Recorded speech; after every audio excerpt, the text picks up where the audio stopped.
எல்லா புகழும் இறைவனுக்கு. 10 டம்ளர் தண்ணி குடிக்காம இருந்தால் வயிறு வீணா போயிருந்து வயிறு பயப்படுதான்.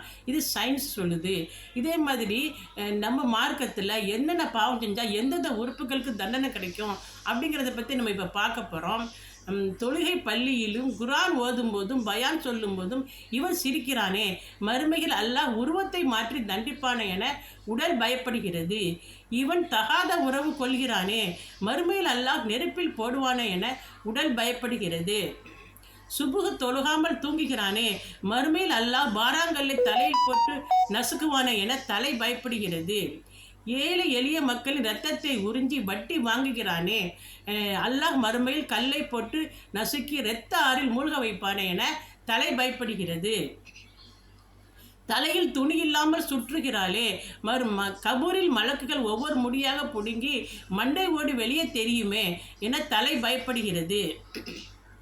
தீய எண்ணங்களை நினைக்கிறானே, மறுமையில் அல்லாஹ் நரக நெருப்பில் போட்டு மூளை வலிந்தோடுமே என மூளை பயப்படுகிறது. புறம் பேசுகிறானே, மறுமையில் செம்பிலான நகத்தினால் முகத்தையும் நெஞ்சையும் கீறிக்கொள்வானே என முகம் பயப்படுகிறது. சுபுகு தொழாமல் தூங்குகிறானே, முகத்தில் பிரகாசம் எடுக்கப்படுமே என முகம் பயப்படுகிறது. முக அழகு கூடணும்டா சுபுகு தொழுவனும். சுபுகு தொழுகை நமக்கு சான்று கூறும். ஆதாரம் 1778.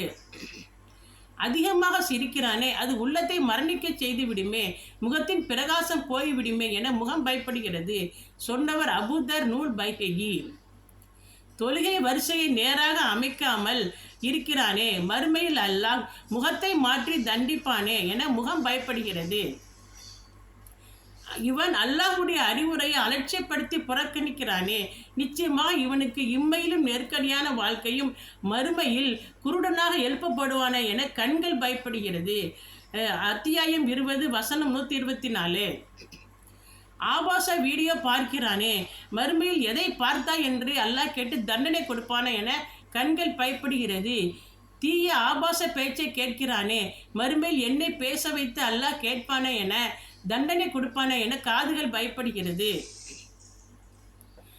குரான் சொல்கிறது, கபரில் கதரும் பலரின் அழுகுரலை கேட்டு இருக்கிறேன். குரான் ஓதாமல் இருக்கிறானே என்று வாய் பயப்படுகிறது. இப்படி ஒவ்வொரு உறுப்பும் என்னென்ன தண்டனை பெறுவோங்கிறது இன்னும் நீண்டுக்கிட்டே போய்கிட்டே இருக்குது. இன்ஷா அல்லாஹ் அடுத்த வாரம் மீதியை பார்ப்போம். இப்படி நம்ம தண்டனை பெறாமல் இருக்கணும்டா மார்க்க பிரகாரம் நடக்கணும். அப்போ தான் நமக்கு தண்டனை கிடைக்காமல் இருக்கும். அல்லாஹ் நம்ம அனைவருக்கும் கிருபை செய்வானாக. அஸ்ஸலாமு அலைக்கும்.